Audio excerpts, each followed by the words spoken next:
Aywa, bismillahirrahmanirrahim. Assalamualaikum warahmatullahi wabarakatuh. Karena yang jawab salam kurang semangat, salami ibu ulangi sekali lagi anak-anak. Assalamualaikum warahmatullahi wabarakatuh. Alhamdulillah, semuanya sudah semangat. Apa kabar anak-anak? Ibu harap semua baik-baik ya. Alhamdulillah semuanya baik-baik. Baiklah anak-anak, sebelum kita mengawali kegiatan belajar mengajar kita pada pagi hari ini, Ibu mau kita memperbaiki posisi duduk kita terlebih dahulu. Yang tangannya masih ditaruh di dagu, yang masih bersandar di kursi, dan juga masih mengukur meja, tolong diperbaiki posisi duduknya ya anak-anak.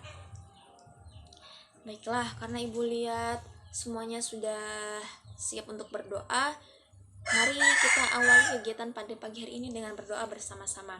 Berdoa dimulai. A'udzubillahi minasyaitonirrajim. Bismillahirrahmanirrahim. Raditu billahi rabba wa bil islami dina wa bi Muhammadin nabiyya wa rasula. Rabbi zidna ilman warzuqna fahman. Amin ya rabbal alamin. Alhamdulillah, semoga dengan mengawali kegiatan kita pada pagi hari ini dengan berdoa bersama-sama dapat membuka pintu keberkahan pada kita untuk dapat menerima ilmu yang kita pelajari pada pagi hari ini. Baiklah anak-anak, pada pagi hari ini adakah yang tahu materi kita apa? Ya, benar sekali. Materi kita pada pagi hari ini adalah pantang menyerah meraih kebahagiaan dengan ilmu. Pantang menyerah meraih kebahagiaan dengan ilmu. Baiklah anak-anak, tidak dapat dipungkiri seluruh makhluk hidup di muka bumi ini, yaitu manusia, pasti menginginkan yang namanya sebuah kebahagiaan. Tidak perlu jauh-jauh. Contohnya saja kita di dalam kelas ini. Adakah di antara kita yang dalam hidupnya itu ingin mencari masalah ataupun keributan? Ibu harap tidak ada ya. Apakah ada? Alhamdulillah, tidak ada kan? Oke, baik itu orang muslim, orang kafir, kemudian orang baik ataupun orang jahat, orang kaya maupun orang miskin, itu pasti menginginkan yang namanya sebuah kebahagiaan di dalam hidupnya. Akan tetapi untuk menempuh kebahagiaan itu, tiap orang itu memiliki cara yang berbeda-beda. Ada yang menganggap kebahagiaan itu didapat dari harta yang banyak, harta yang berlimpah, dari uang, dan juga lain-lain. Ada yang menganggap dengan pangkat yang tinggi, jabatan. Ada yang didapat dengan mencari status sosial di masyarakat, dan masih banyak ya contoh kebahagiaan seperti itu. Akan tetapi perlu diketahui anak-anak, kebahagiaan yang telah kita sebutkan tadi, yang telah Ibu sebutkan, itu hanya bagian dari kebahagiaan, bukan kebahagiaan yang sesungguhnya. Apa? Hanya bagian dari kebahagiaan, bukan kebahagiaan yang sesungguhnya. Kebahagiaan sesungguhnya itu ada di mana? Ada yang tahu? Ya, kebahagiaan sesungguhnya itu hanya ada di dalam surga. Jadi kebahagiaan yang telah kita sebutkan tadi itu hanya bersifat sementara. Itu hanya sesuatu yang bisa hilang. Harta bisa hilang sewaktu-waktu, jabatan juga bisa hilang, dan bahkan kebahagiaan seperti itu juga bisa dapat membawa dapat membawa musibah bagi kita apabila kita salah untuk menggunakannya. Sampai di sini bisa dipahami? Alhamdulillah bisa ya. Sekarang kita lanjut. Tujuan pembelajaran kita pada pagi hari ini adalah diharapkan teman-teman sekalian itu dapat membaca hadis, kemudian menerjemahkannya, dan juga menyebutkan mufrodat yang terdapat dalam hadis tersebut, dan terakhir dapat mengambil isi kandungan dari hadis yang akan kita pelajari nantinya. Sekarang kita lanjut pada kegiatan selanjutnya ya anak-anak, yaitu kegiatan belajar mengajar. Dan materi kita tadi adalah pantang menyerah meraih kebahagiaan dengan ilmu. Materi pertama yaitu kita akan membaca hadis riwayat Muslim dari Abu Hurairah. Tapi sebelumnya kalian memperhatikan ibu dulu ya. Setelah itu kalian baru bisa mengikutinya. Baiklah. An Abi Hurairah qala Rasulullah sallallahu alaihi wasallam, man salaka thariqan yaltamisu fihi ilman sahalallahu lahu thariqan ilal jannah, rawahu Muslim. Baiklah, sekarang giliran anak-anak ya untuk mengikuti hadis yang telah Ibu sebutkan tadi. Mari kita baca bersama-sama. Wahid isnani thalata. An Abi Hurairah qala Rasulullah sallallahu alaihi wasallam, man salaka thariqan yaltamisu fihi ilman sahalallahu lahu thariqan ilal jannah, rawahu Muslim. Sekarang kita membacakan artinya ya anak-anak. Tapi sebelumnya Ibu dulu yang membacakan, setelah itu kita baca bersama-sama. Yang artinya dari Abu Hurairah bahwasannya Rasulullah Shallallahu Alaihi Wasallam bersabda, barang siapa yang menempuh suatu perjalanan untuk menuntut ilmu, menempuh jalan untuk mendapatkan ilmu, maka Allah akan mudahkan jalannya untuk menuju syurga. Hadis riwayat Muslim. Sekarang giliran anak-anak. Kita baca bersama-sama ya. Dari Abu Hurairah bahwasanya Rasulullah Shallallahu Alaihi Wasallam bersabda, barang siapa yang menempuh satu jalan untuk mendapatkan ilmu, maka Allah akan mudahkan baginya jalan menuju syurga. Rawahu, hadis riwayat Muslim.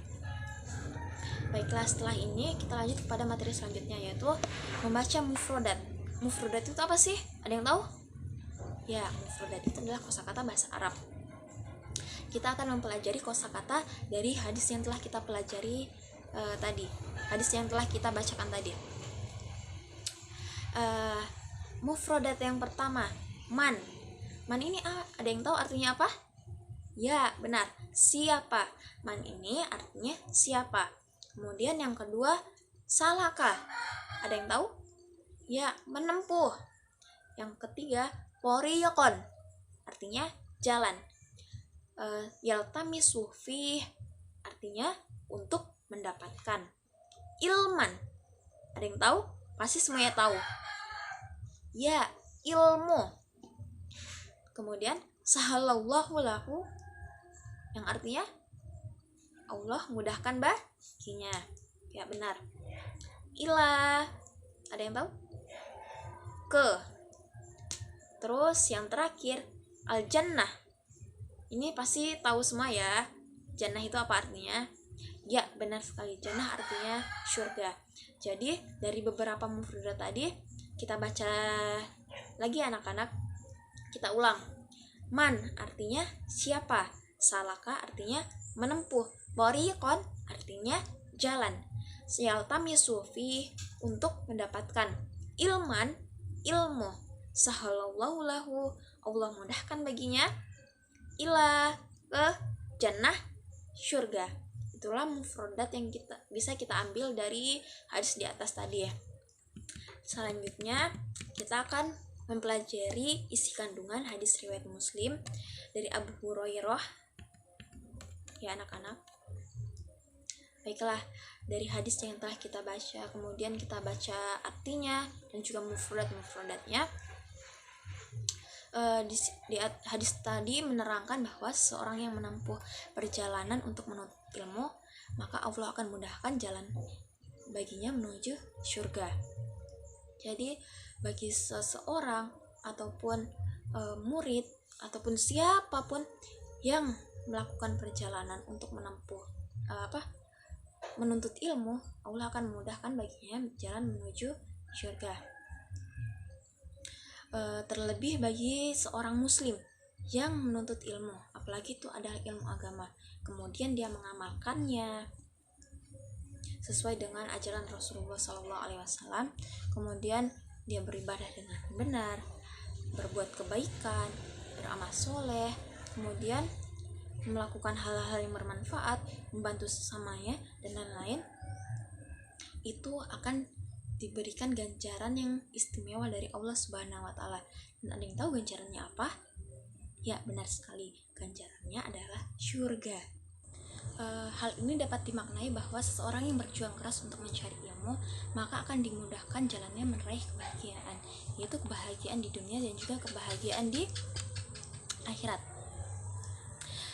Sebagaimana Imam Syafi'i pernah menyebutkan, man aroda dunya fa alaihi bi ilmi wa man aroda al-akhirah fa alaihi bi ilmi wa man arodahuma fa alaihi bi ilmi, yang artinya barang siapa yang menginginkan kebahagiaan di dunia, hendaknya diraih dengan ilmu. Barang siapa yang menginginkan kebahagiaan di akhirat, hendaknya diraih juga dengan ilmu. Dan barang siapa yang menginginkan kebahagiaan di keduanya, yaitu di dunia dan juga di akhirat, hendaknya diraih juga dengan ilmu. Jadi dapat kita simpulkan dari hadis dan juga perkataan Imam Syafi'i ini bahwasanya ganjaran bagi seorang penuntut ilmu yaitu balasannya surga, dan kita itu bisa mendapatkan dua kebahagiaan, yaitu kebahagiaan di dunia dan juga di akhirat. Sampai di sini paham anak-anak? Alhamdulillah semua paham ya. Baiklah, sampai di sini adakah yang ingin ditanyakan?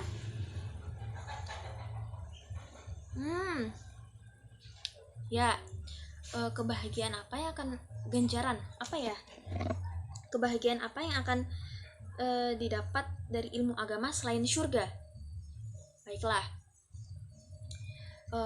menurut Ibu, kebahagiaan ataupun ganjaran yang kita dapat selain dari menuntut ilmu selain surga, yaitu kita itu mendapat derajat yang tinggi di mata Allah. Derajat kita ditinggikan oleh Allah Subhanahu wa taala. Yang pertama yaitu derajat kita ditinggikan oleh Allah Subhanahu wa taala. Sebagaimana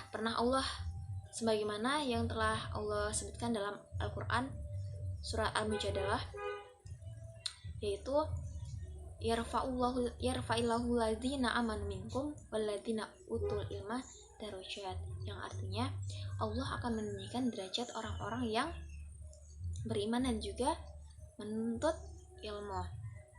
Dari ayat di atas mungkin kita bisa mengambil kesimpulan bahwasanya kita itu secara tidak langsung sudah ditinggikan derajat kita oleh Allah Subhanahu wa taala. Contohnya saja, sekarang bayangkan kita itu bekerja di sebuah kantor, kemudian bos kita mengangkat derajat kita menjadi sebuah asisten ataupun jadi apapun itu, pokoknya derajat kita ditinggikan. Gimana perasaan kalian? Senang kan? Ya, pastinya senang. Gimana coba sekarang kalau misalnya derajat kita itu ditinggikan oleh Allah Subhanahu wa taala? Udah pasti senang kan? Apalagi kita itu mendapatkan surga dari Allah Subhanahu wa taala. Jadi yang pertama, kebahagiaan kita bisa dapat itu adalah derajat kita ditinggikan. Yang kedua, yaitu ketenangan hati. Dengan menuntut ilmu, kita itu bisa mendapat ketenangan hati. Karena dengan ilmu kita bisa mengetahui hakikat kehidupan itu apa. Kita mengetahui tujuan hidup kita itu apa. Kemudian yang ketiga yang sudah jelas, yaitu kita itu dimudahkan bagi Allah jalan menuju surga. Sampai di sini paham ya anak-anak? Baiklah. Karena tadi kita sudah sedikit membahas tentang apa sih ganjaran bagi seorang penuntut ilmu itu selain surga dan lain-lainnya. Sekarang Ibu mau membentuk kelompok kecil yang dimana disitu kalian akan berdiskusi tentang kerugian apa sih akan didapatkan bagi seorang yang tidak menuntut ilmu. Kemudian setelah kalian mendiskusikannya, kalian diharapkan maju dan juga mempresentasikannya di depan teman-teman semua. Baik, oke? Paham sampai di sini?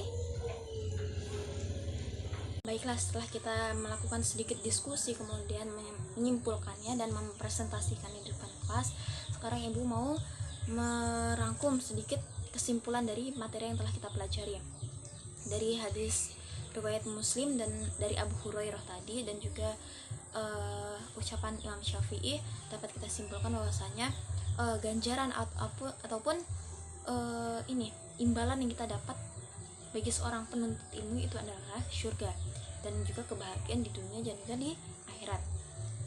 Menuntut ilmu juga itu tidak ada batasan usianya, baik orang dewasa, anak kecil, dewasa, remaja, itu masih bisa menuntut ilmu, dan hukum menuntut ilmu itu adalah wajib ya anak-anak. Jadi untuk meraih kebahagiaan kita harus bersusah-susah payah dahulu, yaitu dengan menuntut ilmu. Kita tidak boleh pantang menyerah. Kemudian ilmu ataupun pelajaran yang kita dapat itu tidak hanya berupa materi, tapi bisa juga dari apa yang kita lihat, kita dengarkan, dan kita rasakan. Itu juga termasuk ilmu. Jadi bukan hanya sesuatu yang kita dapat di dalam ruangan kelas, tidak. Dimanapun kita bisa mendapatkan ilmu tersebut. Mungkin kurang lebihnya itu yang dapat Ibu sampaikan. Jika ada yang ditanyakan, silahkan ya, nanti tanyakan langsung pada Ibu. Jika tidak ada, kita lanjut pada materi selanjutnya, yaitu Ibu akan memberikan tugas kepada kalian, yaitu menulis hadis riwayat Muslim dan Abu Hurairah dengan baik dan benar, dan itu akan dikumpulkan pada pertemuan berikutnya, minggu berikutnya. Tulisnya dengan baik, dengan benar ya anak-anak. Selanjutnya, sebelum kita mengakhiri pembelajaran pada pagi hari ini, marilah kita tutup pembelajaran kita dengan berdoa bersama-sama. Doa dimulai. Bismillahirrahmanirrahim. Allahumma anfa'na bima 'allamtana wa 'allimna ma yanfa'una warzuqna uluman tanfa'una. Amin. Semoga dengan mengakhiri pembelajaran kita pada pagi hari ini dengan berdoa bersama-sama, ilmu yang kita pelajari tadi dapat bermanfaat bagi kita. Amin amin ya rabbal alamin. Baiklah, sebelum kita tutup dengan salam, marilah kita baca doa kafaratul majlis bersama-sama. Subhanakallahumma wa bihamdika nasyhadu alla ilaha illa anta nastaghfiruka wa natubu ilaik. Ma'atam ya bitaufiq wal najah. Wassalamualaikum warahmatullahi wabarakatuh.